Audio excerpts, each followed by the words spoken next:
to my vlog. Tara guys, at samahan niyo po ako ngayon. Ako po ay pupunta ng Abu Dhabi Mall.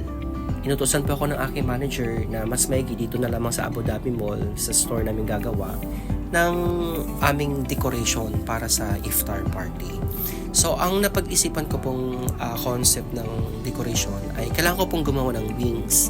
So, dahil po ay nasa cinema po kami na trabaho, ginawa ko po siyang trowela concept.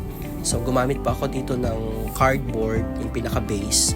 Tapos po ay meron din po tayong glitters na foam sheet na ginamit dito, yung black, white at saka silver, para po magiging mukhang crowella yung kulay. Ngayon po, ang ginawa ko po dito, ginupit-gupit ko lamang po ito. So, mabilisan lang po ang pagkagawa nito. Ayan, nabuo na po siya. Dinala po namin doon sa location, doon sa Sheraton Hotel. Ayan, nagpa-picture tayo ng sample. Tuwang-tuwa naman po yung manager ko dito. Sabi niya, ang ganda daw ng pagkagawa.